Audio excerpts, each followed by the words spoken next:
2 hours. 2 hours of breakdown tonight. You folks are lucky. Blessed is a better term for it, of course, as we break it Absolutely. all down with all of you Miami fans and college football fans. We're going to break down personnel with a Wholesome One. And of course, he's in charge. So we're going to hand it over to him. But Wholesome One, we appreciate you being here.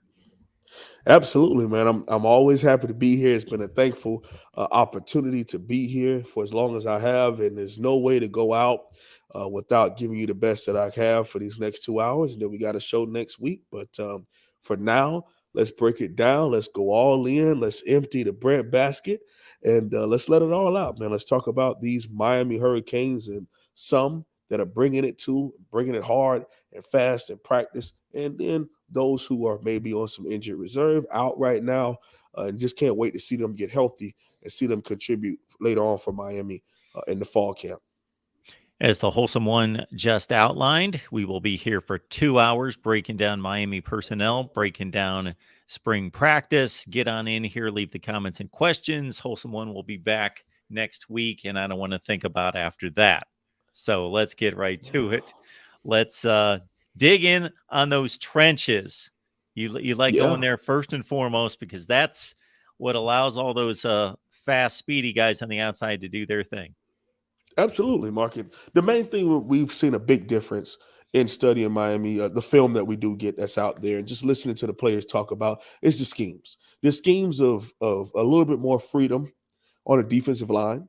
As far as, yes, we know he's supposed to be in the A gap, but you want to be able to get in a comfortable stance. You want to be able to shoot that gap with your speed and tenacity in which that you would like, as opposed to the traditionalist of what we had last year, where you had to sit, put two hands, anchor down, sit your hips down.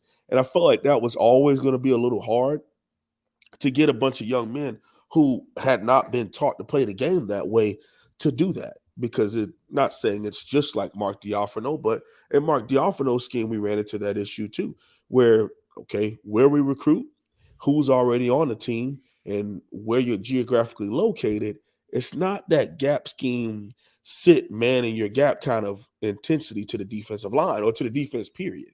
They are a bunch of guys, a bunch of undersized go getters that's shooting in the backfield, making TFLs and getting up celebrating after it.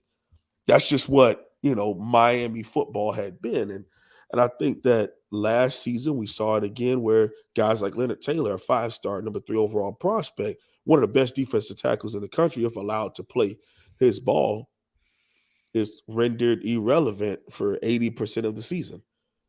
To the point where he makes a play and jogs off the football field because he's getting pulled. His snaps, we're wondering why his snaps are so low and what's going on with this guy. So scheme has been one of the big things on the offensive line. Before we start breaking down player by player, the influx of talent, just the influx of talent. Whether it's Samson Okolola, whether it's Francis Marigold, whether it's Matt Lee at center, whether it's Javion Cohen at guard, whether it's Jalen Rivers, who I told you all I thought would be a first team All American at guard, with the left tackle snaps, first team left tackle snaps. Come on, y'all. We about to break this thing down. We're gonna break this thing down player by player, position by position, and we're gonna get to it, man. I'm super excited about it, especially y'all know talking about the fronts. I could be here the whole 2 hours talking about why they hold a stance this way and why your head has to be a certain way when your hands go like this. I could spend all day long talking about that stuff, man. I love it. Can't wait to start going to coaching clinics here soon and shutting my mouth and just listening and writing notes and just listening to the professionals break it down, man. I truly, truly cannot wait, man. But for now, let's keep talking Miami football. All right, Wholesome One. Are we going offense? We going defense? Let's do offense. Let's talk All right. offense. The game is about people that score points, Mark. So let's go ahead and do a little offensive breakdown. Well, you know who takes it personal up front. Okay, you know who takes it personal. That's your head man. A 6'4" right tackle, All American, national champion at University of Miami. That's Mario Cristobal. Now he's the head coach, and he works with tight ends and offensive line because that's what you play a little tight end and coach a little tight end at Miami and at Rutgers. And you have Coach Cristobal, you have Alex Mirabal, his best friend, who's like 5 foot, a letterman from Columbus High School as a center, one of the better offensive line coaches in college football right now. Also, they take it personal. And you saw that because the bodies, Mark, the complete flip in the physique, the attention to deep as far as going out and getting guys to come in and contribute. We talking about Francis Morigoa as a guard. Okay. We talked about Cohen as maybe a tackle because why would he transfer from Alabama if he was a guard way in Alabama? He probably coming to Miami because he wants to be a left tackle. Someone said anything about Zion Nelson recently? It's a lot. It's a lot to unpack here. What about Samson Okalola being thought of to just step in, coming from the Northeast to come step in and just be a starting tackle at Miami? I guess not. And let's break down the guys who have come out on the first team offensive line for Miami throughout the first week. We had spring ball, then they had spring break, and then now this week they've had 2 practices, and then yesterday's being the padded practice. First team left tackle, Jalen Rivers. First team left guard, Javion Cohen. First team center, Matt Lee. First team right guard. Mark, you think you could guess who the right guard is? No. Good answer. Inez Cooper, a young man that came on No, late from I wouldn't. Miami, way north of that 330. Big, 6'6". I mean, he would give Navon Donaldson a run for his money as far as size. I don't know about what he's going to do at this level because, I mean, he played a little bit last year, but the Miami team was bad last year. But Inez Cooper, number 73, really holding it down at the right guard position. And 5-star freshman Francis Mauigoa over at right tackle. Okay. A bunch of surprises in there. And the smile on my face is it shows a mixture of a couple things, Mark. It shows that we went out and in acquiring the right guys, whether it is acquiring a center, SEC, all SEC guard to come in, guys stepping up who were from your own team, who was one of the better offensive linemen last year on a really bad team and a really subpar offensive line that got hurt, now showing the ability to move out to tackle. Okay.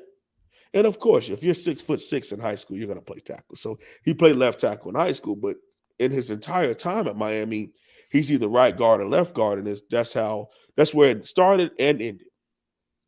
All right. So this offensive line conversation, again, still a lot of growth. Even from this video to when I check in with you, Mark, and I'm listening to Cam or whomever is now talking about Miami post spring and who's talking about Miami in the training camp time, it'll be a big step even then. At least that's what you hope. You hope that these young men continue to get better and you're stacking good practices on top of good practices. And even if you do have a bad rep, which you will have, a bad practice, which you will have, a bad game, which you will have, that the coaches are able to help you find the answers so that we don't have the same problem to where the offseason hype champs are back, but then we get to the season and Miami's a game above 500 or barely fighting for bowl eligibility again.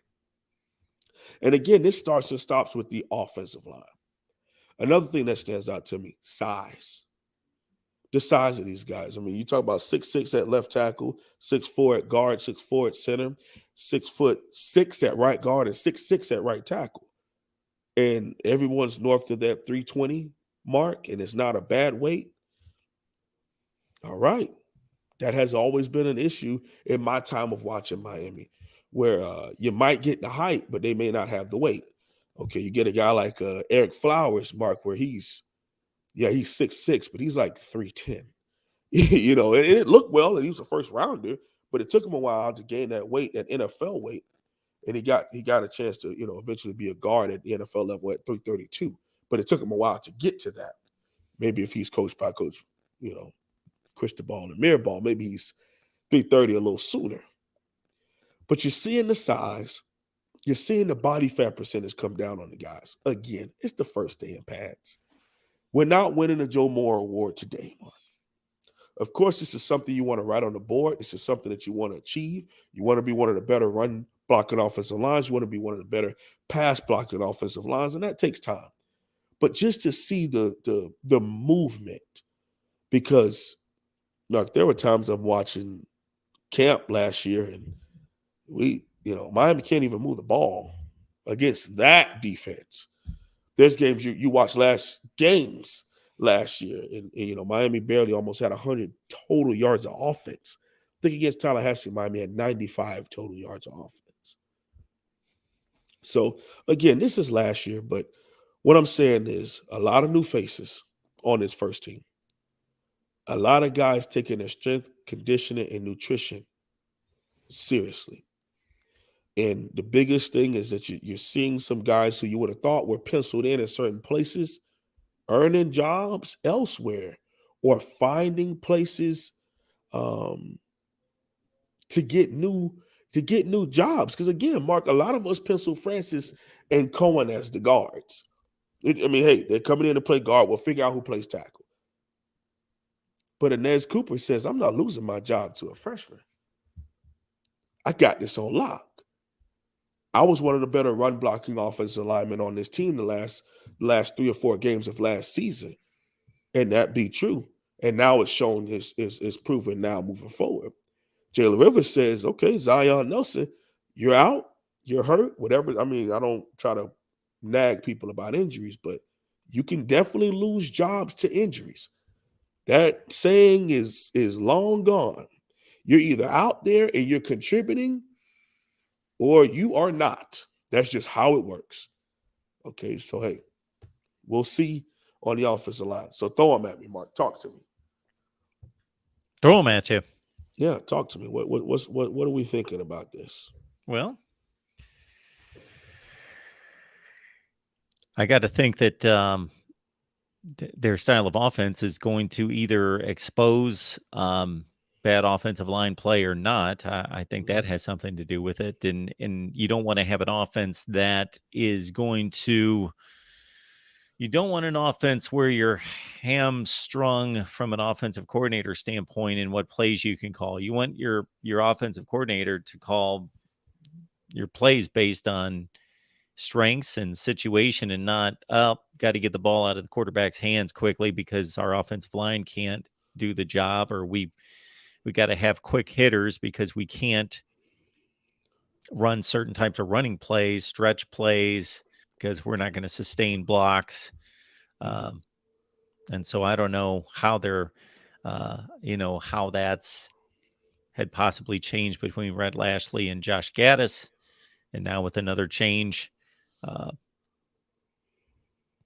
offensive line was no better in 22 than 21, or maybe I worse. would say worse. Okay. And what hurts about that, Mark, is I don't necessarily know if they were worse player-wise, but they definitely played like it. Meaning, as far as their ratings and the experience and the new strength and conditioning and the big nutrition and the shakes and the amazing stuff they're bringing in, they may have been better players, but as far as how they played out there as a collective unit, it was among the worst we've seen. Again, now that goes back to scheme, and that's what we talked about at the beginning. The first thing I said was the scheme, as far as the excitement that I hear in the voices of both sides of the line of scrimmage, and especially with the offensive line, is a lot of them have a little bit more of a serious look on their face as far as we have something to freaking prove. Okay. Inez Cooper isn't as bad, or he's as bad as the offensive line played last year. He wants to prove he's better. Javion Cohen wants to prove that I came here for a reason. Francis Marigon wants to prove I'm gonna go out here and play as best as I can, because he isn't a boastful person. So he isn't gonna say I came out here to take jobs and kick ass. He ain't that kind of person. He's just gonna go out there and do it. I don't even know if you'll get more than like 3-minute interviews out of this young man, because he wants to, he's about his religion, he's about his family, and he's about playing ball and getting an education. That's just kind of how he is. And he just happens to be one of the best out there to do it right now as a freshman. So, but the reason why I ask you this is some of these guys, Mark, like Jalen Rivers, we've been talking about Jalen Rivers since he signed in 2020 or 2019. One of those two. I want to say 2020 though. And now he's moving in from guard to tackle. Do you really think that'll be a tough? I mean, he's kind of reshaped his body. He was pushing in the 340s. Now he's sub 330. What do you think as far as that being not even just specifically for Jalen Rivers, but in your time or in studying, moving from guard to tackle, how tough of a transition have you seen that become for a young man? Well, it sounds like based on the measurements you just gave me, he's got the body type for it. Oh But yeah. the foot coordination, the Hmm. backpedaling, the lean, do you think that there's any difference in you're out on space on an island in the pocket, Hmm. but in addition to that, just the mobility or the flexibility, ability to contort, um, seems to be more needed on the edge because of the kind of athletes you're coming up against and the kind of space you're trying to protect as a tackle versus a guard. As a guard, yeah, yeah. I agree with that, Mark. One of the things I will add to that is when you talk about flexibility, as far as being able to be mobile, nimble on your feet, but then able to anchor. These are things that are not easy. Okay. Tyron Smith has some of the best. I mean, Tyron Smith, left tackle for the Dallas Cowgirls, played at USC, second round draft pick. Uh, Dude is like, has abs. It is what it is. He's a big dude with abs. One of the best, like, calm pass protectors I've ever seen. You ever see, people in that 2 point stance and they like shoot out of it, like you see them jolt back. This dude could just gallop, just smooth. The person I saw very similar, I'm not calling him this guy, is Francis. Francis Mauigoa's feet are just so smooth. And when you're, of course, I'm not 6'5", but when you're that big and that long, you're able to just cover so much ground to where even somebody that's flying out of a stance full speed, you can still maintain and you can still be in front of them and defeat them with your feet before you even put hands on them, because you just can maintain them always being in front of you as you kick. And even if they go inside, you step inside. You're able to beat them with your hips and your ankles and your feet before you even put hands on them. So I think that for Coach Cristobal and Coach Mirabal to have trusted Rivers to move out to that left tackle as opposed to trying a Cohen or trying a Francis Mauigoa or just throwing a 5-star like a Samson Okolola out there at left tackle means he's earned it. Again, he has earned that spot. Oh, great quote there. Lane Johnson, Lit City Lambeau, great one. Lane Johnson, smooth right tackle, smooth feet. What's the tall? Just got into the Hall of Fame. Wisconsin tackle Joe Thomas for Oh, the Joe Tom, Browns. yeah. I mean, now he was pushing 6'7". I don't I don't know too many people. Now, someone who will be in contrast to that, Taylor Lewan. Now, Taylor Lewan he's an uber aggressive pass protector. That's why he fits so well with the Titans, because he would just go at you as opposed to let you come in and he just absorbs the blow. But that's just something I wanted to ask you about that. As far as because the feet requirement is big. What were you about to say, Mark? So, well, I was just going to say, so it's not going to surprise you if Francis Mauigoa is the most impactful true freshman on this team. No, no. I would pencil it in. Now, the only reason why I would say pencil as opposed to pen is because the other young man I would think would be just as big, if not bigger, could be Jaden Wayne or Ruben Bain. Those two can just recap. And we'll get to defensive line here in a second because we're talking tackle. We're going to talk guard. And Matt Lee at center, backed up by Denson from South Dade, Jonathan Denson, who played at South Dade, went over to Oregon, and then transferred back home to Miami to back up Jakai Clark last year and started a couple games at center. So, he's a backup center. And you also have Big Baby Seymour. He's another backup center, 6 foot guard / center prospect from Miami Central, who signed with Miami a couple classes ago. That's like your center breakdown. So um, guard. Now this is where I was kind of surprised, right? Because when I think guard, I'm thinking Francis Marigoa, right guard. He's picking people up. He's putting them on their back. He's climbing the guard. He's climbing up to linebackers and pushing them out the way. Mark Fletcher's cutting right off his ass. Don Chaney Jr. is cutting right off his ass to 10 yard, 10, 15 yard. That's what I was thinking. And I forgot about this 6'6", 340-pound mammoth. Great young man. No disrespect to the young man named Arnez Cooper, who's still on this team, who really contributed a lot last year. So in preparation for this, because we talked about this a week in advance, I'm going back and I'm watching some Georgia Tech film. Like, ooh, man, okay.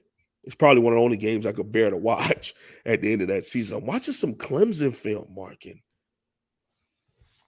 Okay. I mean, of course, Miami's getting destroyed, but this young man showed me something as far as what he can do when he clamps on and he starts to sink his hips down and raise up through here, where he's striking you from his hips and his glutes out this way, as opposed to, because when you're that tall, most of them try to come down on you here, and you lose the leverage battle that way when you're attacking somebody downward. But if you're, well, whether you're 6 foot or 6'6", if you attack a defensive lineman this way, meaning you engage low, and as you continue to climb, you get higher and higher, that guy's going backwards. And seeing those little things as far as in the run block drills, that I saw growth in that. I saw a sense of a huge aggression last season. I see a sense of calmness in the way that he attacks the pads and the defensive lineman this year in spring, just a mere 6 months later. So I'm very, very impressed with Arnez Cooper and what he brings to the table now. Javion Cohen, was a little surprised to see him go from right guard to left guard, but again, putting your best five and the best five out there that can play together. I love it, man. I really do. I really do. We've got the wholesome one, and you know what? We decided 2 hours. We're doing 2 hours on a Thursday night. The wholesome one has been joining us for a long, long time on Thursday night, and this week we just thought, well, we kind of connected at the same time and kind of hit us both at the same time. Let's blow it out big. Let's do 2 hours. And the wholesome one's excited about spring ball underway and is going to break down personnel for us. So we're talking Miami offensive line. Leave those comments and questions. If you've got a super chat with them, I will certainly recognize those first and foremost, just because they stand out. And we will continue on here with the wholesome one. So we've got to savor every second. We do. I mean, that it's been 23 minutes and it feels like 2. Just talking offensive line, just talking ball, and seeing the folks in here supporting and being very positive and asking questions. And again, if you all, before we continue over to defensive line, if you have any questions about battles that's going on the offensive line, again, Zion Nelson is out, has not been practicing with Miami. I'm hoping that, in all honesty, and before I go into the story, I just want to let y'all know, if you have any questions on offensive line, please drop it in the chat now. And then when I'm finished with the story, I'll go ahead and answer your questions. Here's the thing, Mark. Not even really a story, just a statement. Sometimes I just feel like the game, when injuries start to pile up and your position is kind of overtaken by younger folks. I mean, it even got to the point where this guy was the left tackle for Miami, President first rounder. And then in order to get on the field, he had to go to right tackle last year in that Texas A&M game, in a couple of games that he played. So do you believe it fair? Maybe that's what I should ask you. Do you believe it fair to lose your position due to injury? And is it fair on the coach's part? And is it also fair to award the work of the young man while the other young man was out, that he put in the work and earned his snaps in where he is? Yeah, I don't think for me personally, there's not a perfect answer to it. Right. Um, because you made a reference to that a few minutes ago near the top of the show about the injury situation and do you lose your spot, your starting spot? And the old adage is you don't. Injury cannot take away a starting position from a player. I think it comes down to this: regardless of the position, you've got a starting player, they get injured. You bring somebody in, they replace them. I think you need to basically evaluate, is that new player performing at a higher level than what we were getting out of that original starter? And if they Mhm. are, they have, in fact, even though they didn't beat them out in summer camp, in fall camp, they have just, and we're not talking about they got two series and they played, a little bit better. So the original starter's ready to go, the next week, but we're going to bench him because we got two really good series out of, to make it an easy example, people can relate to running backs and yardage. The backup running back had 10 carries for 82 yards in the last two drives of the game. Wow. Well, we're going to bench the starter. Right. No, it has to be a reasonable amount of time and a reasonable uh, sample size for me. But if the coaches are paid to evaluate the players, and if they have evaluated that backup is performing better than what they were getting originally, I think it's fair game.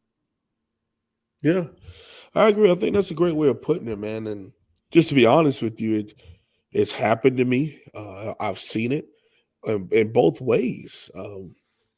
Even one time, I was just my first year at Mayville.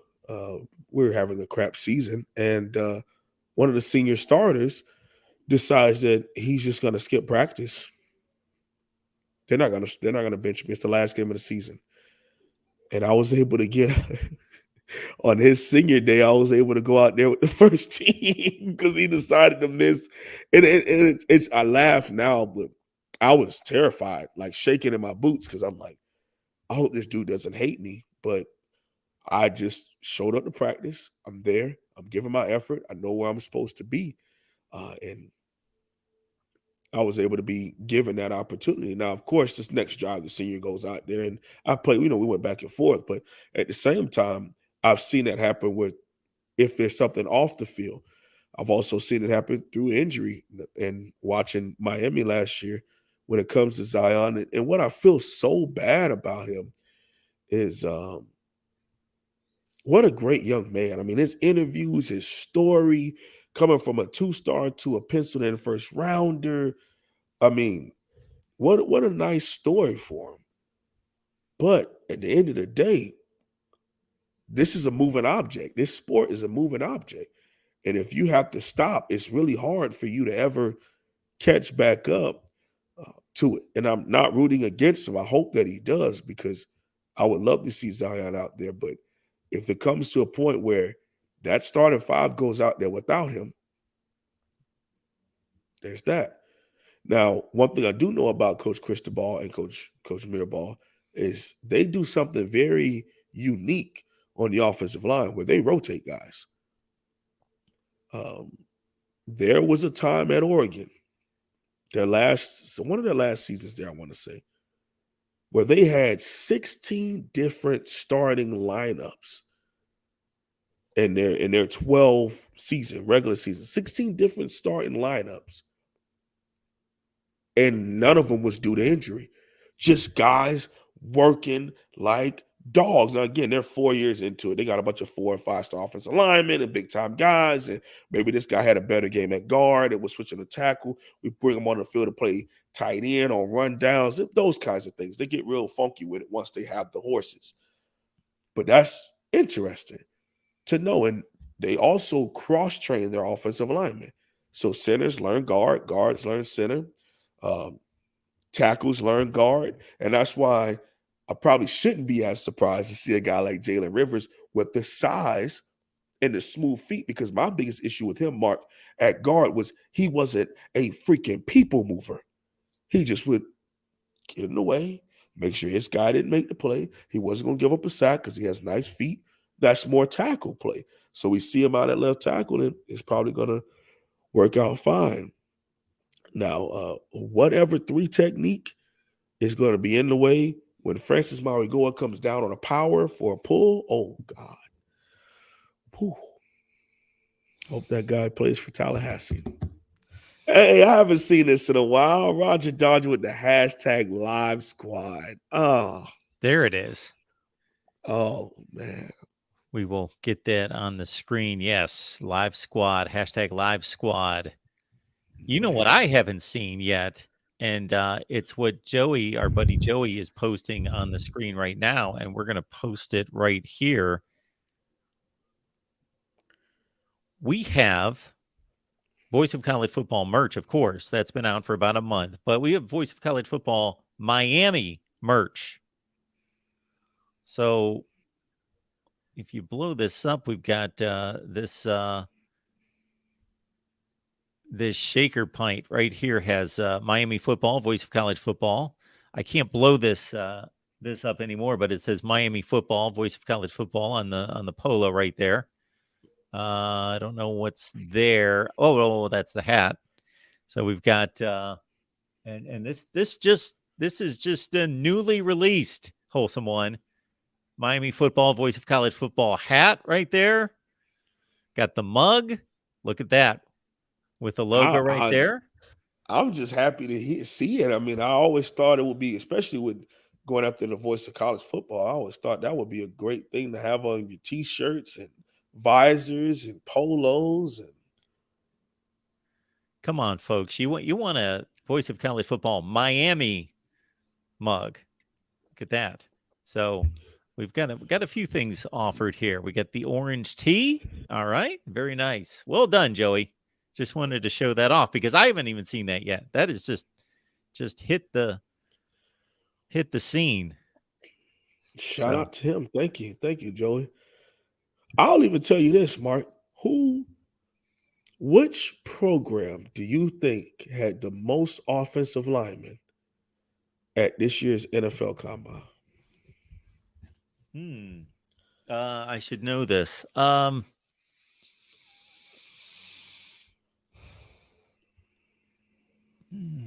that's a great question. I'm guessing it's not somebody obvious.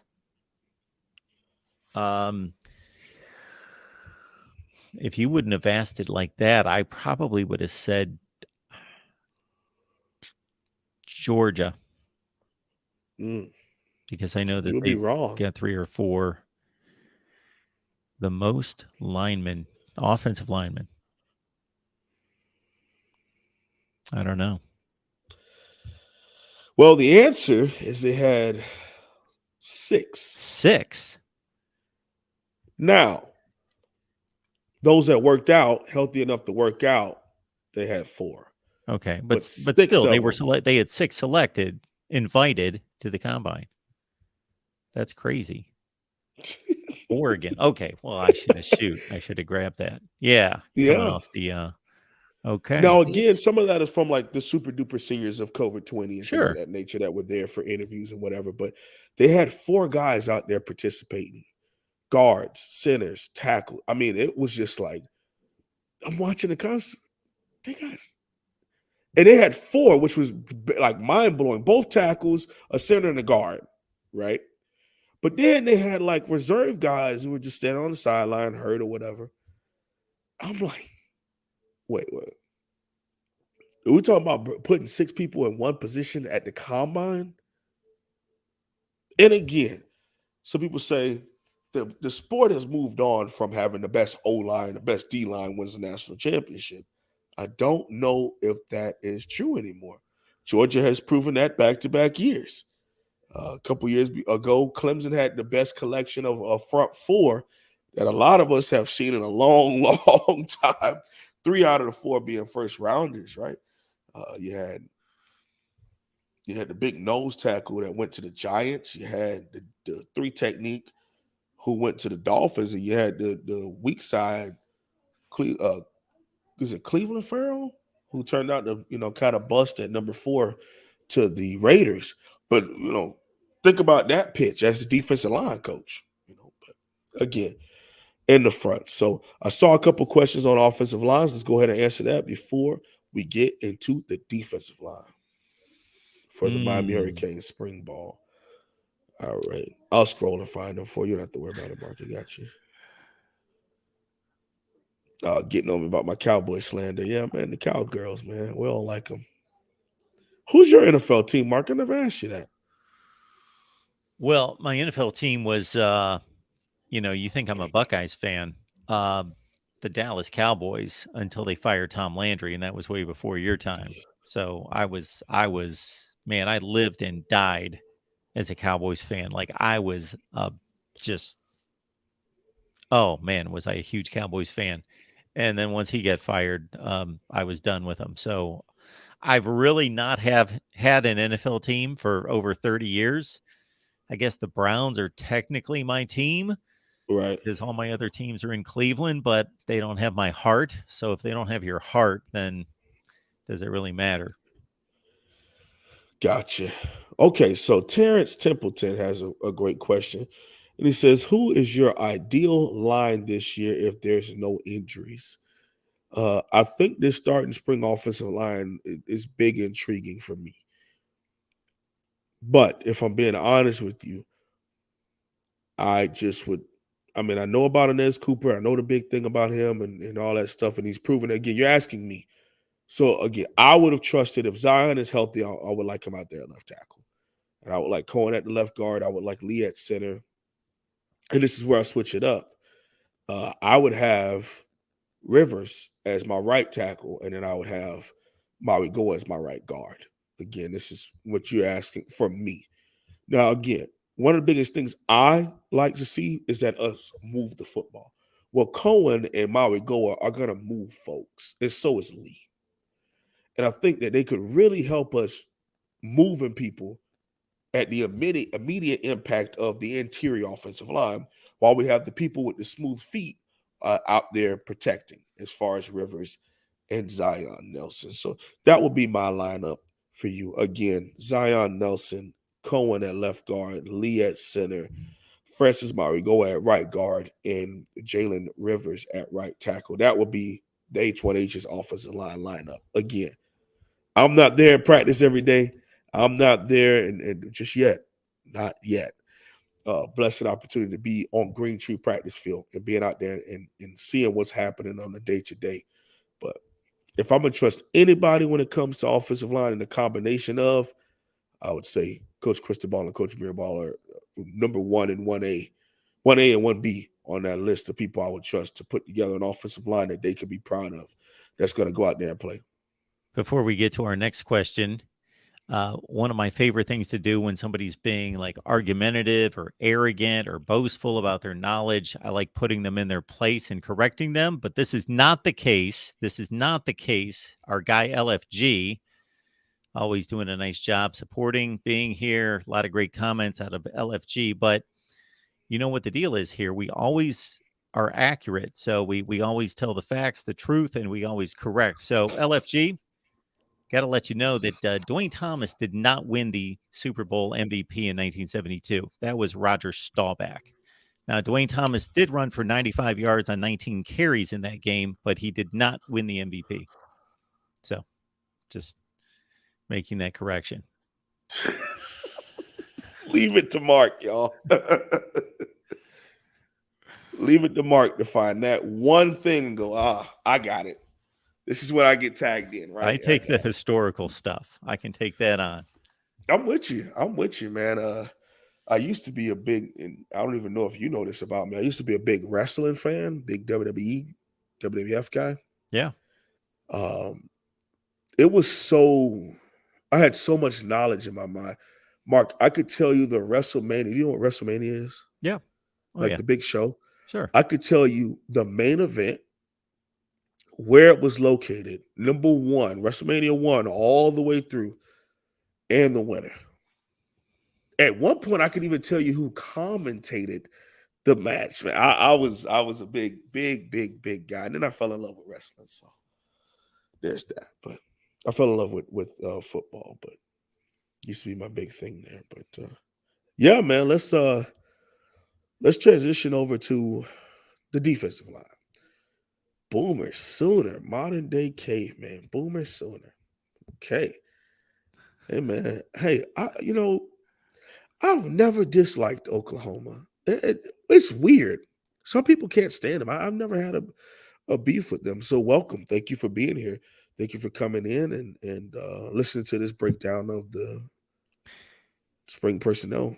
I was hoping we would get a few different viewers because we're simulcasting on the main channel. I did that so we could just maybe get a little bit of fresh blood and fresh perspective. So I was hoping we would get some additional folks. The Miami channel does so well. We try to keep our team channels and shows on those specific channels, but I wanted to open it up and just get some more people involved. So on to the D line. Yes. Now again, the game starts in the trenches, and I like to talk about the interior defensive line a little more, but let's talk about the edge guys. Okay, here's the big thing for me, right? We got Akeem Messador, right? The guy has 8 sacks. I think it's like 6.5 TFLs, 8 sacks. Pro Football Focus's top 5 defensive end last year. Has a great Virginia Tech game. I believe he had 3 sacks in that Virginia Tech game. All right. 10 TFLs, 7 sacks. There you go. Right. Now, Messador is out. Undisclosed injury. I don't know what the injury is. Somebody else know, let me know. I don't know what it is. But when you have a guy like this step out, you're looking for other people to step up, right? And the name that I keep hearing over and over and over again happens to be the H1H freshman that I stamped coming out of this class. And that's 4-star edge rusher, Jaden Wayne. I keep hearing about how this 6 foot friend, 6'5", 200 of, he's put on great weight, Mark. The man looks great physically. He's playing with aggressive hands. And this is the stuff I'm talking about. Coming from Washington, where his highlight tape. Remember, I was a little iffy. I love this get off. I love that I get after the quarterback, but I was a little iffy at like how it would translate to the next level. Well, then he takes it upon himself, him and his family, to transfer him to IMG. Now, IMG gonna do one of two things to you, Mark. You're either gonna get swallowed up by being on a team full of 5 stars and elite guys for the next 3 years, or you take the coaching, you take the strength and conditioning and the nutrition, and you just take off. And that's exactly what this young man has been doing, man. He's really reshaped a lot of things on him and his physicality. Okay, his get off, the consistent get off of the football, the consistent aggression. I really love the things I'm hearing from Coach Jason Taylor speaking about Jaden Wayne, and I love it. I love it. And again, not overhyping a freshman. I would love for this young man to go have his career and do his thing at Miami without the additional pressure. But I can't help but get excited when I turn on the film and I see a young man where he's doing all this crazy stuff. He's catching touchdowns and playing tight end and wide receiver in Washington. He comes down and not only shows that he can just run around tackles, he shows the ability to use his hands and how to get off blocks and the quality competition that IMG plays. And then now transitions that into an early enrollee, making a lot of flash plays, which is mainly what you can ask for out of freshman defensive linemen. Show me what all the hype was about. Show me. I know you can't do it consistently. You're not a 21-year-old man just yet. You're not a 20-year-old junior just yet. You're an 18, 19-year-old guy figuring life out and figuring out how to play on this level. Show me when you get the opportunity to go out there, show me why we gave you an opportunity to come here on a full-ride scholarship and why you're a 4-star and used to be a 5-star. And that's exactly what Jaden Wade has been doing. The other guy, grown man, nickname may sound familiar to you, Hurricane Bang.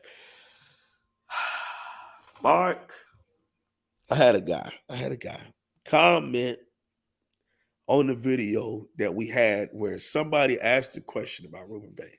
The man said, when is Holston gonna stop whining and crying about Ruben Bain not being a 5-star? None of that stuff matters now that he's at the college level. Okay. I was just answering the question, but okay. And you're right. When you get here, your stats all say 0, 0, 0, 0, 0. But when the head coach can't stop grinning because although you wreak havoc against his offensive line, he's like, wow, this young man was as advertised. When the other offensive linemen are like, man, he's one of the hardest to go against. You just don't know what he's going to do.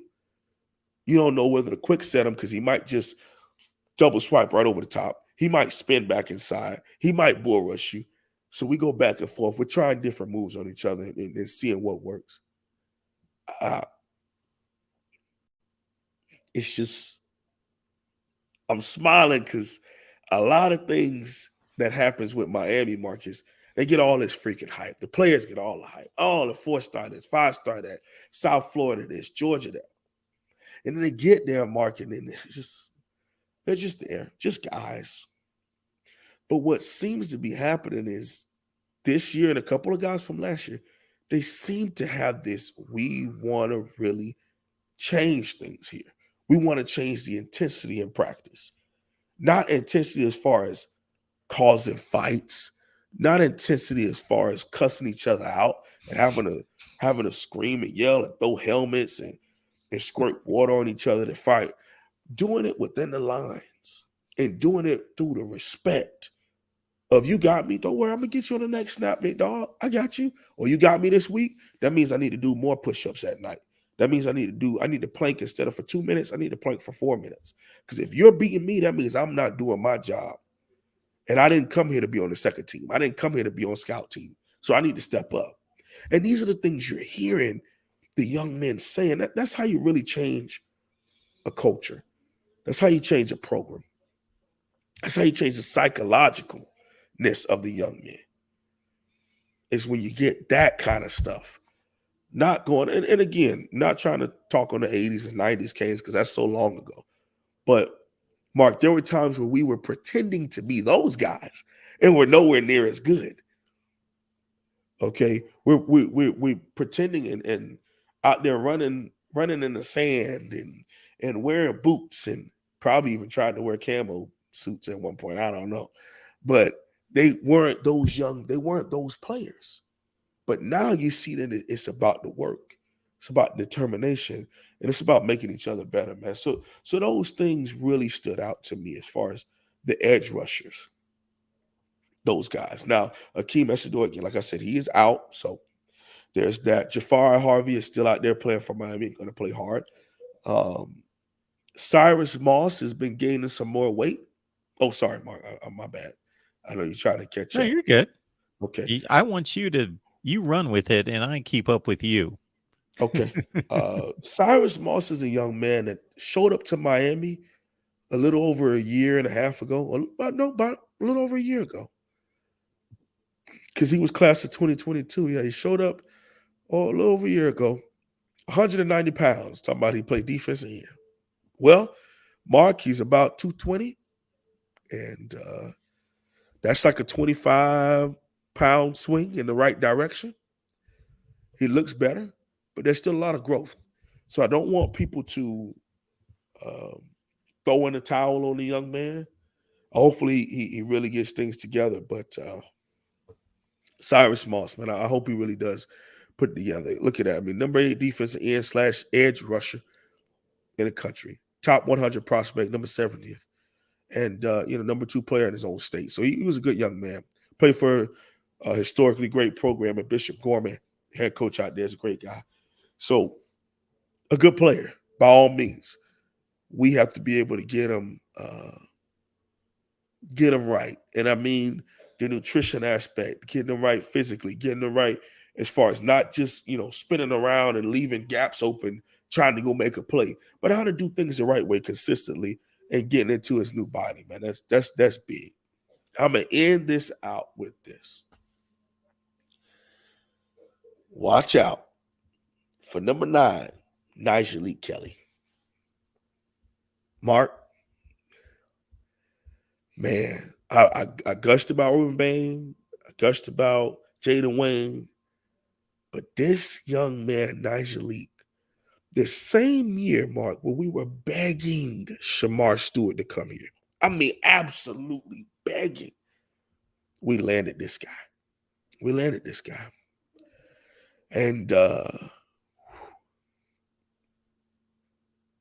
man, 4 sacks on a bad team. A couple of them was like little trip up sacks, 4.5 TFLs. But a guy that has just so much, a 6'7" wingspan. You're standing at the 6'4", 6'5" range. Doesn't have the can move to 3 technique or be a strong side DN or weak. I mean, wherever you want to go with the young man, Nigel Kelly. Okay. Spring ball has been very well for him. He's flashed a little bit, battled a little injuries early on, but doing very, very doing well for himself. Not necessarily splashing just yet. And again, this is only the first couple of days in pads. Plenty of time to get better. Plenty of time to have their practice. We're about to get into defensive tackles here soon, where one defensive tackle today decided that he was going to have himself a day. Okay, so we're excited about what edge is at Miami right now, but big way to go. A guy like Ruben Bain can swing whether the edge or 3 technique D tackle, and there's that. Whew. Give me some water, man. Check these comments and questions. Then I want to find out who had the big day today. Appreciate everybody being here at the Voice of College Football. Consider contributing in a number of ways. Of course, you got to hit the like button. You can at least hit the like button. Click, hit the like button. That's all there is there. Even if you don't always agree with the Wholesome One or myself, if you enjoy what we deliver here each and every week, get these videos out on social media. Another kind of copy and paste across the top of the screen. Boom, copy and paste. Send these out on social media. You guys, if we would add all of you up, you've got much more social media influence than I do, and you could bring people in here. So let's do that. All right. We're moving inside. Defensive tackle. Position that's very, very close to my heart. A position that historically Miami has had, you could argue, the best defensive tackles in college football. Could argue. I mean, I don't know if anybody else has as many Hall of Famers as we do at that position. Huh. Are we talking college football? Are we talking pro football Hall of Famers? Probably both. Defensive tackle, pro football Hall of Famers like Warren Sapp. Mm-hmm. Like Cortez. Oh, Cortez Kennedy. And then, of course, you could get into what could have happened with certain guys. But well, Russell Maryland was the number 1 pick in the draft. Yep, Russell Maryland, Super Bowl tackle champions. Yep, Vince Wilfork, arguably one of the best nose guards of all time. Jerome Brown. Whew, man. Wow. Yeah. So, and I don't think anybody on this roster are any of those guys. But I lobby that up to say this. A great Miami Hurricanes defense starts with the pair of defensive tackles. Now, again, I think that could be said for. Did you just say Cersei? Yeah, Cersei was an offensive tackle. Yeah. What's going on here? I was just amused by this comment. I'm guessing. So Connor's a great guy, Oregon State fan, obviously. And I got something complimentary at a later date, not tonight, Connor, to say about Oregon State football, that they were underchanged when I was looking at over-unders and betting odds in Vegas. But anyway, that's another night. Connor must think that my guests don't keep me very interested, except for you. Hey, well, he's not wrong, Mark. Sometimes you start drifting off, you start typing other stuff, and you're like, but yeah. You just keep on going. I've seen you do it. Mainly with those Tallahassee people because they just Well, suck at their whoa, job. whoa, whoa, no, we're not cutting out my other guests. But I don't even consider you guys guests anyway. You're contributors, unless you can come up with a better name, and you're not going to care about that anyway because you're out the door. But 99.9% of the time, if not 100% of the time, when I'm over here banging on the keyboard, I'm looking up stats. I'm trying to get more information. I'm engaged. I'm working on the show. I'm not like, looking at my stocks or something. nah, I just messing with you, man. Not about the Tallahassee stuff, but just you specifically, just messing with you. Anyhow, no, he's saying that y'all are on for the longest. Yeah, well, we got a long way to go still. And it feel like we've only done two positions, y'all. Two. And we'd have spent an hour. And what I tell y'all, I could spend an hour or two talking O-line, D-line. And that's exactly what we did. 56 minutes in, and we've only talked offensive line. And we just got the defensive tackle from Miami. But anyway, let's get on with the get on. Defensive tackle, a big question mark, man. I think Miami also is still looking in the portal for some defensive tackle help because Leonard Taylor is injured. We don't know the longevity of it, but he's not out there contributing right now. He had a pretty subpar season last year. And even if you add it, I mean, Harrison Hunt ain't giving us anything. Jared Harrison Hunt hasn't given us anything since 2020 at defensive tackle. So it's a bunch of guys. It's just a bunch of guys at that position. And we had a transfer come in. Miami had a transfer come in. Dean is his last name. Now, y'all help me out. Is this the transfer from Purdue? I want to say yeah. Dean. You got Gore, of course, and I think he's from Georgia State. Where Branson Dean. Yeah. Mark. I forgot about him. Nah. This young man right here, he had himself a day. Okay? He had himself a day. Today he's going up against Javion Cohen and Rivers, where they talk about it's a double team drill. You know what's happening. And what you want to do is you want to fight the stretch. Now, what that means is fight the stretch while also maintaining your gap. It's not easy. Because although the double team is coming, the offensive line also, and they start cheating on you, Mark. So they'll start getting a little closer in their splits. And you're like, man, how am I supposed to get in this gap? And your toe is right on, dang well y'all can't do that. But anyway, man, they take that step. And so, Dean, I got a chance to catch it on camera. One of the guys that posted it. So you got Cohen right in front of you. And Rivers. Now, again, this is the left side of the offensive line. He's at 3 technique, right? So what they're doing is they want to stretch and climb. So, for example, let's say it was a 25 or a 27. Okay, so we're running out that way off tackle. But they have to take care of the 3 technique first. Mark, this man here, he done swim. Now, again, this is Purdue going against Alabama. He done swam Cohen so fast, Mark, boop, boop, right over top. And LSU? he just see. Huh? LSU? What do you mean? Purdue, LSU? Where's LSU coming from? Well, you said Purdue was playing Alabama. Yeah, because Javion Cohen is a transfer from Alabama. Oh, I got you in practice. My bad. I was thinking Purdue hasn't played Alabama. Okay, go ahead. So, and he swims right over him and sinks his hips. And he's like, so he swims over And as you swim, you want to use that momentum, right? So you never want to swim like this, where you get hit in the ribs or you get hit in the up. So when you swim, you want to use the power and kind of push and pull that pad down.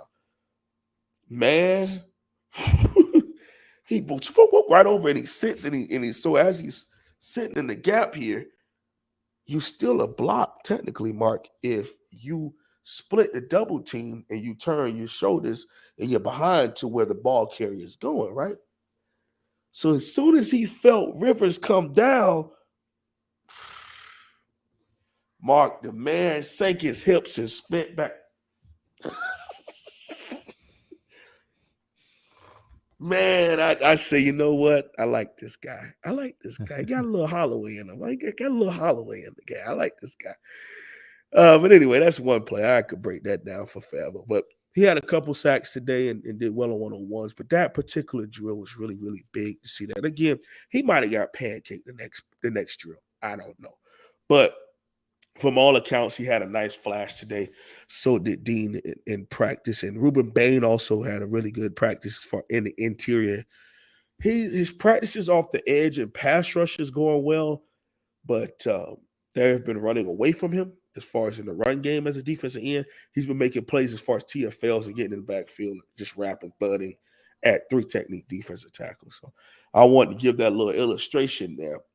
I wish I Very had some cool. dummies. I wish I had some dummies, Mark, because I'll walk you through the whole drill and what you're supposed to do and why you're doing this. And man, Mark, when I saw him swim over and then spin back out, I said, I like that because you're taking a chance. You're taking a chance. You eliminated one guy, but you could have eliminated yourself if you just sit there and take the block. He felt the pressure. He spins back outside and gets there right in time to wrap up the running back. Big. And to respond to a few people in the chat that when I said LSU and they're like LSU question mark, LSU question mark, LSU question mark, I didn't just throw that out of thin air. What I thought the wholesome one was going to was that he saw tape on Branson Dean and Purdue played LSU in its bowl game. And I thought he was confusing Alabama and LSU. That's where I was going with that. Okay. It's all good. All right. It's all good. I'm glad we got that understanding. We didn't confuse the people on the rewatch squad. Yes. Man, I miss saying that. Hashtag live squad, hashtag rewatch squad. For those of y'all who are hashtag live squad, make sure you go ahead and hit that like button. We really, really appreciate it. It truly helps Mark in so many ways. And it's a great thing to do. It's free. Also hit that subscribe button. And that's the other thing. People are getting confused here. You can hit a subscribe and not pay, completely free. Now there's members, there's donations, all that other stuff that costs money, but just hitting subscribe is 100% free, and it's a way to really support your content providers and your content creators. Because one thing you really pride yourself in is how many subscribers you have, how many people think of it, your content enough to want to be a subscriber and want to get alerts and want to be on your subscription feed. So that means a lot to content creators here on the YouTube channel. So if you really appreciate the content, not just with me, but all the other dozens of content providers that Mark allows to come in and talk about the team that's on their heart, whether it's the U logo or other logos that are in as good, then go ahead and subscribe and support those individual channels, just like you would support Mark Rogers TV, the voice of college football, over on the main channel. I think I'm going to clip that off because my first thought was I'm going to have the wholesome one come back periodically just to cut a promo for me when it's well stated like that. But then I thought, well, I've got it right here. I'll just clip this off and we'll get that out there. I would love that, man. Like I said, my first love was wrestling. So, and let's see if you could guess who my favorite. You couldn't guess any of my Elvis songs. That made your boy rock with a little bit of Elvis in his playlist nowadays. Just a quick throw in. Who do you all think was my favorite wrestler? Oh, I can only think of about 3. Oof, Mark, come on, man. I'm going to go back to I'm going back to Hulk Hogan and Rowdy Roddy Piper and people like that. That's about all I can come up with. That's all you got. That's Ah, about all I got. Not a big wrestling guy. I watched some Georgia Championship wrestling when I was about 8, and then it just didn't do it for me. Jake Wynn hit it right on the head, the very first one Okay, who do we got here? out of Houston, Texas. Former Oh, basketball okay, I've heard of him. Okay, The Undertaker. I know The Undertaker. Yeah. man. Anthony Mendez got it too. Maybe if I've answered that before. A lot of people think being from Miami, The Rock, of course, he went to the U and things of that nature. When I got into it in 2004 or 5, Rock had already moved on to Hollywood, where he was making a bunch of crap movies at first, and now he's gotten a lot better as far as being, the big tough guy in the back as a bald headed person. And now he's gotten even better as a businessman and things of that nature. Because I will never forget this, Mark. Yeah. I'm one of those people. I hold grudges. You tweeted out last Super Bowl, not this previous one, when The Rock was out there giving the introduction for the Los Angeles Rams and the Cincinnati Bengals, that your son, give me this mic, your son was wondering, why is The Rock famous when all he does is put out crap movies? Yes, he texted me that. And Mark thought it upon himself to put that on the internet. Come on, somebody. Mark, and I wouldn't expect anything else from Ohio State guy. But Mark, you got to do better with relaying the message of greatness that Dwayne The Rock Johnson, the people's champion, a 4-time WWF World Heavyweight Champion, has done for the entertainment world. You have to educate him a lot better than that, Mark. If he went to Ohio State, I bet he would be very educated on who The Rock was and what he had done. But since he's a Miami Hurricane, you didn't educate your son on who The Rock is. Wow. I've educated him on other entertainment for sure. You know that. So that's funny that you remember that, because until you brought that up, I'm thinking, where's he going? And then, yeah, I remember him. I don't remember tweeting that as much as I remember my son texting me that. I couldn't believe that. The disrespect. I hold on to those kinds of things. Just like I hold on to your Elvis tweets. I hold on to all that kind of stuff. But I'm a very vindictive is the wrong dichotomy. I'm a very I hold grudges. Okay. I remember those kinds of things. Anyhow, Undertaker is my favorite, but the best to ever get on the mic, in my personal opinion, is the American Dream, Dusty Rhodes. And Dusty's, I mean, cutting a promo is a talent. And to get people to believe in something that they know is an act, is a work, and to get them to believe in this match or fight or whatever you want to call it, it's a gift. And I studied it a lot. So you ever want a promo for somebody to cut a rug, I'm your boy. And that's the bottom line, because H1H said so. Now that some folks are putting wrestling names in the chat, I remember all these guys. But just to come up with them off the top of my head, I was blank. But yeah, I know a good 15 or 20 wrestlers probably all time. Maybe more than that. I don't know.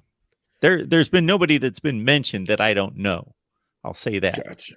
But we're talking Gotcha. about like all-time famous guys here. Dusty Rhodes and Ric Flair and on and on and Man, on. the Nature Boy. You know he The stole Nature that Boy. gimmick, right? Remember him? Yeah. Yeah. There was a Nature Boy before him. He stole that entire gimmick, but whatever. I'll be here all day if I start talking Yeah, let's not wrestling. do that. NWA, WWF. I go all day long. Anyway, let's get back to If we some start down the road of wrestling, I'm going to time you, and for every minute that you talk about wrestling, I'm going to come back and talk about Elvis that many minutes. Oh man. Well, you might educate some folks. And that's just that simple. You might educate some people. But anyhow, We do let's keep it in this appreciate going. Mark Perry being here. Thank you so much for the contribution, sir. Hit that like button, y'all. Thanks for the content, Mark and Holloway. Go Canes. And also keep in mind that, especially with our man, the Wholesome One, heading out in the next few weeks, that as you contribute to the channel, this particular show, as you contribute to this particular show, you are helping the channel. Absolutely. You are helping us continue to produce content, and you're helping the Wholesome One as well. So keep that in mind, because you all are going to miss him. You are all going to miss him. It's maybe not as much as me, but you're going to miss him a lot. Yeah, man, that'll be an emotional one, when it's time to do that, because it's been a great part of my life for the last almost 6 years. But there comes a point where, like I said in the last show before, you gotta chase what you want more than anything. And to impact young men's lives as a coach is what I want to do. So that's what I will be doing. And we are supporting you 100%. And for those people that believe in the power of prayer, put the Wholesome One on your prayer list. And also, I may surprise some people and surprise you, because I am more of an emotional person than you think I am. So, uh, people that don't know me, or haven't known me for a long time, yeah, just think that easygoing and stoic. But yeah, I'm a sentimentalist. Yeah, man. It's whether somebody even said that they wish they knew that I was coming up on my last show sooner, before I had to take almost all my videos down. They would have loved to have gone through and made like a blooper or highlight tape of some of my best moments, funniest moments. I know that the two Ray Lewis dances will always be up there for them. Um, I think I got dared to do it in 2019 after we hired Manny Diaz, but it wasn't for that. But the Ray Lewis dance was for, the second one was definitely for December 6th of 2021, and the hiring of Mario Cristobal off the private jet to Oregon to pick him up and bring him home to Miami. That'll always be out there in infamy. That'll always be out there. But anyway, before we continue over to the offense and going into, let's do wide receiver next, just so you all know. I just want to tell you thank you. And again, I always like to be respectful of people's religion and things of that nature. But for me and mine, I just want to tell you thank you. God is amazing, and sometimes you just got to take a leap of faith, whether you have anything to back you up just yet, but Him and your belief in what you can do. You have to be able to just go out there and swing. Because if you swing and fall and you hit your face, you get your behind up and do it again. But if you never try, it'll always be in the back of your mind, what if? And regret is, according to my dad and my granddad, regret and saying what if is one of the worst feelings that you could have when you get into your 40s and your 50s, is always wondering what if and why didn't I? So instead of ever having to say that about this particular job, I'm gonna just do it. Absolutely. So, wide receiver, like just about every position on both sides of the ball, historically, a huge plus, a huge strength, with Oh yeah. so many great players throughout the years. We won't even start down that list. But we also know that this 22 class of wide receivers at Miami was not up to the No, challenge. no, and to be honest with you, Mark, I don't know if that was because of uh, these young men as players. When people hit the portal, some things that when young men hit the portal or leave you, sometimes you go, man, he wasn't that bad the year before. What was the big change? And I don't like to directly go at Coach Josh Gaddis, because being a Division I Power Five coordinator, it's not many of us who will get those opportunities. But man, did he squander his opportunity at Miami? Man, was it a bad combination? Was it a bad connection to have your wide receivers coach as your offensive coordinator? And not only through the net results, but just how these young men said they felt and how different they feel. And not necessarily about the nurturing or the behind kissing or the brown nosing. It's just the sheer feeling of hopeless and haplessness when this guy would walk in the room. You have Keyshawn Smith who comes out and says, we had a tough day of practice. And the first thing out of his mouth isn't about how to make us better, isn't about how to coach us up. He says we're the worst wide receiver and the worst wide receiver core in offense he's ever been a part of. Now, again, some old schoolers would say, man, I heard worse than that. Toughen up. But it's a different game. It's a different style. It's a different way that the game is coached and played. So with these young men and bringing in Coach Kevin Beard, Miami Hurricane player, I don't know if he's a Hall of Famer at Miami, but he was definitely a good contributor on those waning Miami Hurricanes teams before we went off into quote-unquote irrelevancy according to all other rivals and other fans, saying we haven't been relevant since 2002, but whatever.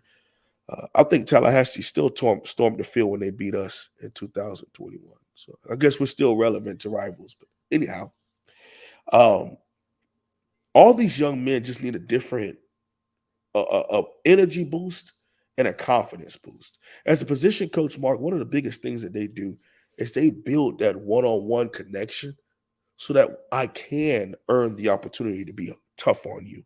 I can earn the opportunity to cuss you out if that's what I want to do, or pull you aside, or grab you by your face mask, or put an arm around you and just simply look you in your eyes and tell you, now you know you're better than that. What's going on? Because, Mark, these are people. You never know what's going on. Man, coach, I'm from San Diego. I'm way in Miami and things ain't working out. All right. Hey, I have some free time from 3 to 3:30 in between my coaching meetings. I would love for you to please swing by. And I want you to make sure you have your mom on FaceTime. I want all three of us to have a talk.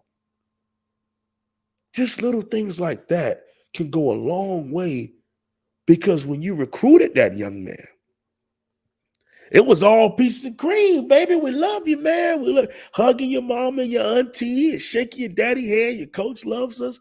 But the minute you come in and things don't work out, now you suck. Now you're the problem.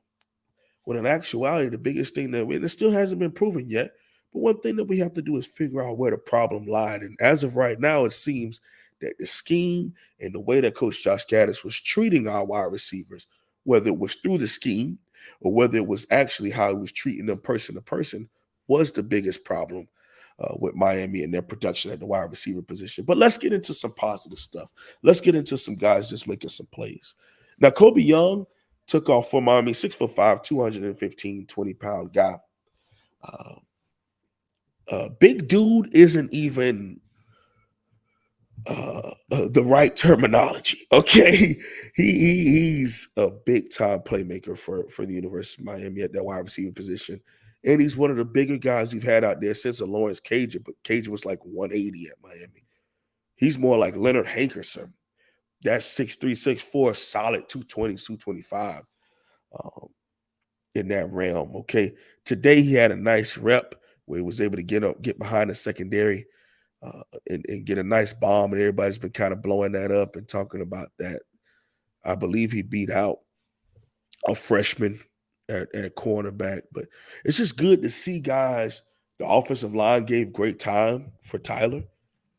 Tyler was able to step back, go through his progression, step up, and get a nice deep throw over the top to Kobe Young. So that's good to get his confidence in there. A young man I've been banging the door about for the longest is Brashard Smith, slot wide receiver, 5'9", 195-pounder. I said before, he's like a SEC kind of slot. What I meant by that was historically Miami would sign a slot, but they would be like 5'8", 160 pounds. They would come in 170 pounds. He came in like a solid 180, 185, and has put on some nice weight, similar to Xavier Restrepo as far as Xavier pushing the 200s. But Rashard Smith as a freshman in 2020. No, he's a freshman in 2021. Coach Red Lashley's last season at Miami did very well for himself as a slot. Had some nice plays against Virginia Tech and Coastal Central Carolina that Miami played. All right, but just having a gadget guy like that you can have on Ace Jets and you can have as a punt kick return guy, it's good to have that mix up that you could use um, to put in a good position. Mr. Consistent Hands, Xavier Restrepo. I don't even know if there's much I can say about this dude. That hasn't already been said. The man, the leader, probably the most respected guy on the entire team because of his work, his effort, um, and his never say die attitude in Xavier Restrepo. Now, a guy that's been really turning the corner, got himself in the weight room, really focused up, gained 12 pounds recently, and it's just from January to March. And that's Jacoby George, man. I know I've hyped him up for a while because I really think he's that dang good, Mark. But a prospect where, to my opinion, he was such a boomer bust. And the right scheme, he could boom. If he ain't getting that ball, if he isn't disciplined, if he isn't in the right environment, things could kind of fall apart for him. And that's what it felt like last year. As you can see, played in 7 games, 13 receptions, 130 yards. He had the long, big play against A&M on a like now route, made a guy miss. He could have scooted up the sideline, but uh, I like him. I like him. I think he could be a future number one once Kobe Young is gone. I believe he could be our number one. But those are some guys that's really been standing out at receiver for Miami recently. Some other guys. Ray Joseph is finally coming off of injury. Um, was a red jersey guy for a non-contact guy for a little bit, but he's finally coming back. Frank Latson, if you ever want to show up and make a play, we would really like to see that. Thanks. Michael Redding has been on the team forever. Has given us absolutely nothing. And Isaiah Horton, 6'4", 6'5", 205-pound dude. Come on, man. Show us something. Show us something. But he's like a freshman or a redshirt freshman. Those other guys have been in college forever, and just give us something. Give Miami fans something. Give the program something. I'm going to ask a pretty obvious question here, Wholesome One, because when you get to especially running back and wide receiver positions, they're very stat driven. Right, right, If right, you right, want to right. go to the best players, you're usually like, okay, well, this dude caught 65 passes. He must be the best wide receiver. And this guy caught 42, and down the line, average yards per catch. Same thing at running back. Obviously, the best players usually have the best stats. Not Right, right, right, right, always, right. Right. usually have the best stats. So when I hear you go on and on about, well, I know the deal with Xavier Restrepo. He got hurt. Jacoby George, and that he's coming along. He's contributed 13 catches for $130, and then you're not happy with Frank Latson, 27 catches and a touchdown. Explain. Okay. Well, Frank Latson spent 4 years up at Clemson, former Yeah. five-star from South Dade Yep. in Miami. And they didn't fight to keep him because they didn't think he didn't bring him anything there. Nowhere near what you expect a five-star from South Florida, let alone Miami, to do. Got passed up multiple times on the depth chart. And again, he's a person, so I don't know what was going on or psychological. I don't know. Sure. But I also look at your classification. And you know what that means. Your Hmm. grade level, as far as what people would say, what grade are you in? 11th, 12th. When you say it in college, you call it the classification. Or you say, what year are you? Okay. Now, Frank Lashin is a super duper senior. And he still hasn't really contributed much on a big scale. Okay. That's the only reason why. And again, with Michael Redding the third. Now, you talk about have they had opportunities? That's another conversation. Could you say in the same breath you just went off on Josh Gaddis in that scheme and now talking about these young men and what they didn't do in that same horrible scheme? You would be correct. And I would respect you for that being your rebuttal. My only thing for saying this is not to call young people, young men trash, not to call young men worthless or pull their scholarship. And they may never watch this. All I'm saying is show us. Give us something. Give us something. Go out there and do it. Because I think that there's plenty of talent in Frank Latson to give us something. Frank Latson could give Miami 500 yards and 4 touchdowns. Michael Redding III could give Miami 500 yards and 3 or 4 touchdowns.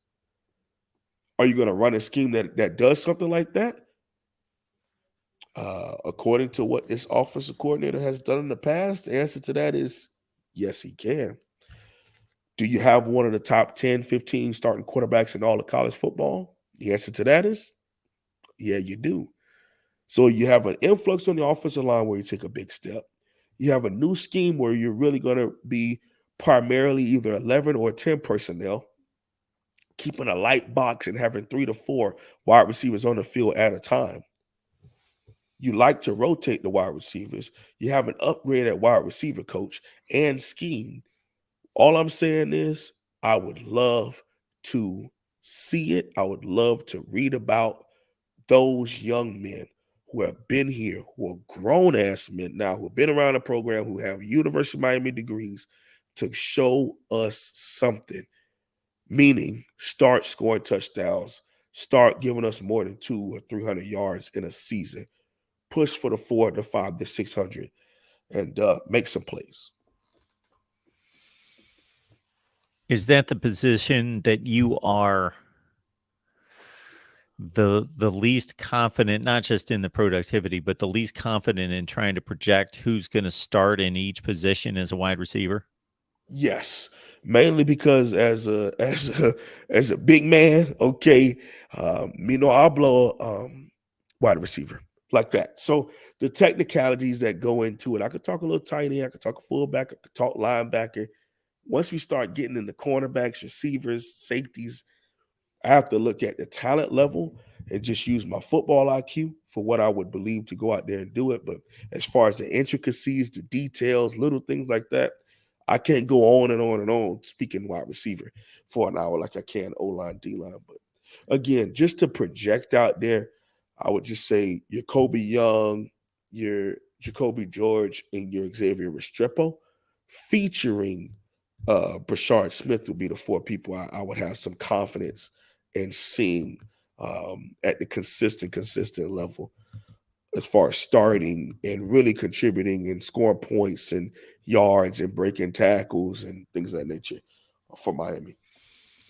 And so wholesome one between Jaleel Skinner and Elijah Arroyo. Is that where we are at tight end? Yeah. And I tell you what, I'm proud of both of those guys.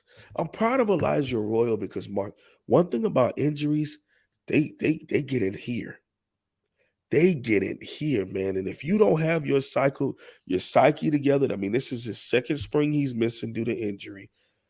One of the more talented guys, Mark. You know how they do those rivals reviews, like the reclassification, Mark. He at the time, I think it's been passed now. At the time, Elijah Arroyo had the highest jump in rivals history. This dude went from like a bottom tier 3 star because I think he had a really so junior year or sophomore year going into his junior year, and then going from his junior going into his senior had such a big year. Mark, the man went up over 200 spots. And that's in their total classification, not like, of course, 200. There isn't, he wouldn't go from like the number 200 tight end to the number 1, but he went from like the 38th tight end and like 280th overall to like top 5 at his position And I believe that he was a top 100 prospect coming out. So the only thing that stops him from being someone who people know, hey, you got to watch out for this tight end at Miami, is due to the injuries. Jaleel Skinner, Mark, he was playing last year at 195, 200 pounds. He is now 235 pounds. Okay. Again, height, weight, speed. I remember coming over here talking about people that got up to 22 miles per hour on a chest vest thing. Again, you got to go out there and play games and play within a scheme and make plays. Just that. But if you're telling me I get to go to battle with those two guys, Skinner and just escaped me. Who's the other guy we Oh, and said? Arroyo. Arroyo. Skinner and Arroyo. I'm going down with those two. Another guy that's been jumping off is Jackson Carver, freshman guy coming in, the lacrosse player. Um, every picture I see of this man, Mark, he got two water bottles in his hand. I guess he didn't know just what that Miami humidity was going to do to him, but he hasn't backed down. And he's been out there grinding, and he, brought on to be a run blocking tight end, but he's shown and proven that he's ready to contribute more than that. And of course, you have the 8th-year guy in Cam McCullum, went to Oregon, got all kinds of years of eligibility. Either way, no need to hate on the young man. I hope he gets a master's degree out of this, because the longer you stay on that full ride scholarship and these classes start piling up and those degrees, man, it's nothing like being able to get those degrees paid for. Because there's some people out there that are working 2-3 jobs to put people through an undergrad or put people through an AA. So to have the blessed opportunity to play college football for 8 years, man, go get you an 8. Go get you a master's, and shoot, maybe even get you a doctoral degree. As far as being around and being out there that long on scholarship. So we done did O-line, D-line. Oh, quarterback. Got to talk some quarterback. All right. These segments going to get a lot faster, y'all, because Wholesome don't speak as well with some of these other guys. But quarterback, again, first thing you got to talk about is the big scheme change. Tyler Van Dyke had one of the better 8-game stretches, proceeded to have one of the worst Miami Hurricane seasons that we've watched due to the hype. And then look at these numbers. Now, I have to take into account all of them, not just who, meaning Tyler Van Dyke, but who, what, when, why, and how. Okay, you got 4 other buttons there. And all those other 4 start with Josh Gaddis. And he's no longer employed at Miami. I don't even know if he's been picked up yet. Iowa thought about grabbing him, and that didn't work out. So we'll see. But I don't even think there's no need to hype him. Tyler's Tyler, and Tyler is back in not just a spread, but in an air raid, a very quarterback-friendly air raid that has the run game added in it.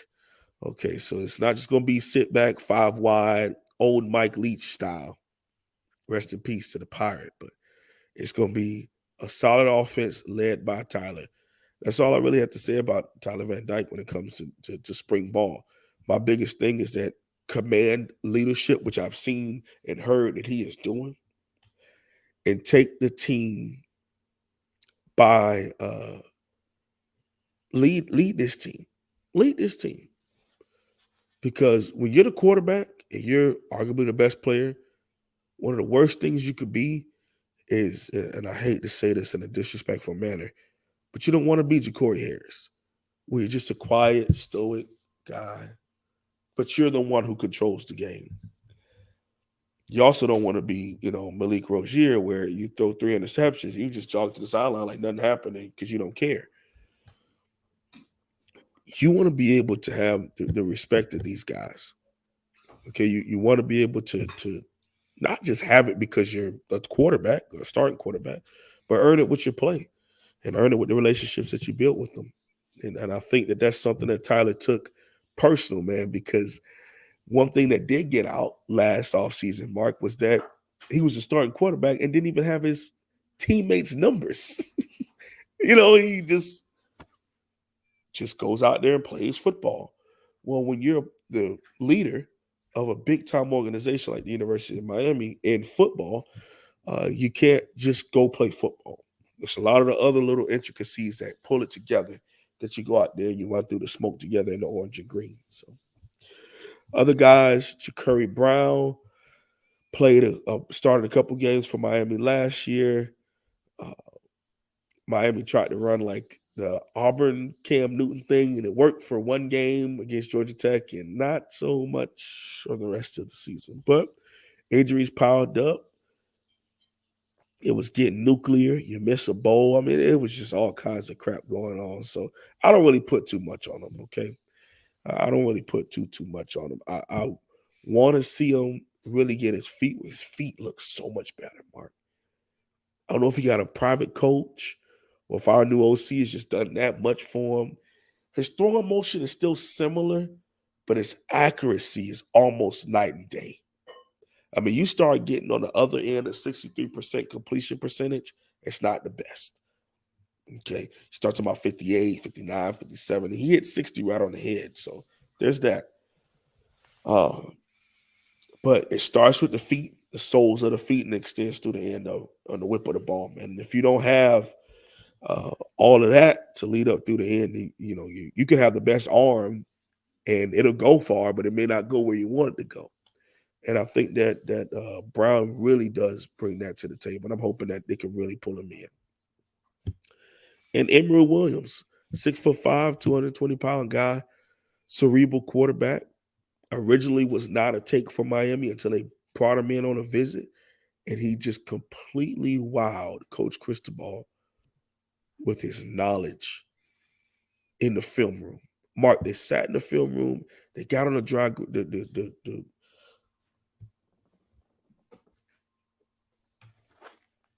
oh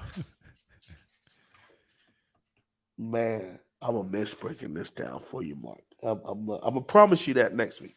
I'll get you one breakdown for the Do final it. of next week. But Yeah. um, they got on that and they just said, "Okay, he's a big guy. We got to get him on this team, some way, shape, form, or fashion." And they found a way to get him in any sign with Miami. So we're happy about that. So that's the quarterback breakdown, man. As far as what they're putting out there, I'm seeing growth. And it's just 707. It's just drill stuff. But even in those things, you could tell bad. Okay. You can tell bad. All right. Now, the old adage goes, you don't need a genius to be able to tell you the elite and who ain't gonna make it. You need a genius to be able to find the tools and tricks for those people in the middle that you could make better. But just anybody, I mean, you put up a horrible painting and a 4-year-old can go, "Oh, that's ugly." You listen to some of those American Idol concerts, and the 2-year-old in the room could go, "What is that?" Okay. So when it comes to watching this and people say, "Oh, well, you're overblowing 707. You're overblowing the first couple of days of practice." Yes, it is practice, but it's a big step, especially for a guy like Curry Brown, especially in the confidence for a guy like Tyler Van Dyke, where I witnessed a year previous was complete opposite. And the confidence was there, was not there in the throw. In what they were running and in the routes, it just wasn't there. All right, wholesome one. Can you do running backs in like 3 minutes? Oh yeah. Well, because we only have two healthy ones. One. We have one healthy back, and the other one is coming off of an injury. With a bunch of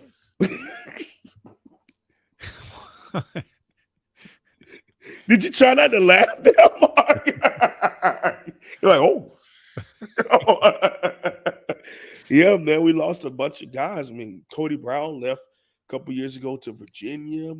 Um, Knighton left to go to SMU, which I think was a great move for him. That scheme is what made him and Keyshawn Smith. That was good for them, in my personal opinion, because the guys that recruited them are all coaching at SMU, and the scheme that they were freshmen playing very well in are all there. God bless. Please be safe. Please stay injury free and go kill it. So Jalen Knighton is no longer a Miami Hurricane. He's an SMU. What's that? Mustang. Pony? Mustang. I said pony. I apologize. No Oh, you disrespect. got that from the Pony Express. That's the famous Eric Dickerson, Craig James backfield. That year, did they beat Texas, or was it OU that they Oh, beat they that beat particular? everybody. They went 11-0-1. They tied Arkansas and they beat Pitt in the Cotton Bowl to finish 11-0-1. That was their big year. Was that considered a national champion, Mark? Because that's back Uh, when you it voted, right? wasn't. They weren't voted the national champion. No, Who was that year? You're the Penn historian. State. Oh, you know I don't like Penn State, Mark. You know I don't like Penn State. What's wrong with Penn State? Well, I just can't let go of that, the off the field stuff. I think Oh, their okay. brand of Well, football is absolutely amazing. I like to watch them play their brand of ball, but that's just me. I'm not. This is Miami show. I'm not trying to take shots at the Nittany Lions, but that just it just doesn't sit right with me. Women and sure. children, man, things I just Absolutely. we don't get right with here. Okay, running backs. Donald Chaney Jr. Yeah. That's it. That's all I got for you.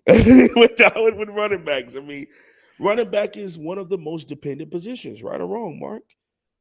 Oh, You know, absolutely. I mean, Wide receiver would be the only one that's more I agree. I dependent. agree. Because I mean, you could be an All-American wide receiver if the O line can't, if the center can't get the ball to the quarterback can't find. I mean, it just makes me wonder how Georgia Tech was able to find Calvin Johnson, and then how he Hmm. was able to just become. This, anyway, I've thought that too. um, Yeah. crazy, huh? But yeah, running back Donald Chaney is also coming off of injury, but he's really, really got rid of that pudginess, man. That's the other guy that left. Thad Franklin Jr. is playing for UL Monroe. Mm. So that should let you know. We had at one point, Mark, we were bragging about having 5 4-star backs, and that's how it's supposed to be. And the only person left from those 5 4-star backs is Donald Chaney Jr. So the other people that we, I loved Henry Parrish. I went back and watched the A&M game just because I like to break things down. I'm like, man, we were kind of we were owning the line of scrimmage here for a little minute. Like, good. We were moving the ball, and I really liked Henry Parrish when he got hurt. Like, he was the big balance back. He ain't gonna break for 80, but he also isn't just gonna go down for 2 yards. He was just perfectly balanced. Thank you, Lane Kiffin, for that. But Henry Parrish, man, he's been kind of held back due to him coming off of an injury. But I believe by the spring, mid of couple spring practices, close to the spring game, we'll have 2 healthy backs in Henry Parrish and Donald Chaney Jr. Just to clarify, because I was wondering about this when you made the comment about Calvin Johnson. And then I thought, well, Yeah. Paul Johnson was not there running the triple option at Georgia Tech. Paul Johnson came to Georgia Tech in 08. Calvin Johnson's last year was 06. So these numbers are what you would expect out of Calvin Johnson. So 76 catches, 1,202 yards, 15 touchdowns receiving as a senior or as a junior. He came out early. Sweet God. And So from he what I hear, probably he's would have. actually one of the best people too. Like, gave a bunch of charity, did a lot for the Detroit, Michigan area. I mean, I know you don't like that state, but yeah, good for him. I've got nothing against the state.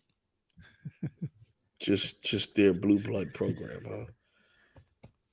All right. All right. All right. Appreciate everybody being here. Stay on I have topic. We're more talking about the Michigan people wrong. watching me than anyone, I think. Hey, you know what they say? Keep your friends close, but your enemies closer. I mean, a bunch of Tallahassee people until I don't ever want them around, but a lot of them would come here and listen because they finally get some good information, because they don't get a listening to their own people. But anyhow, only thing we have left to discuss is linebacker and the secondary. So let's go ahead and get it going because the last 10 minutes, I would love to do a little Q&A, a little Oh, 5-10 minute whoa. Q&A. We're I'm sorry. We're at 10, and I gotta uh I gotta stay strict to the time tonight. Okay, sure. Let's do it. I appreciate it. No I problem. Let's talk appreciate it. linebacker then. That's a big, Oh, no, big, no, no, big. no. I'm saying we did our 2 hours. I gotta run. Oh, it only shows an hour 45 on my end. I didn't even know that. Well, I got 10:01, Oh, okay, cool. It says hour 45 and 20 minutes for me. right? 10:01, everyone, right? Am I seeing something wrong? I got two laptops in front of me. They both say 10:01. I don't even know if we got on right at 8 anyway. But anyhow, if that's fine, we'll talk linebacker and secondary next week. Absolutely. All right. Well, Thank you so thank you much, all. Wholesome One. I appreciate it. We'll see y'all back here next week, Thursday, 7 Eastern.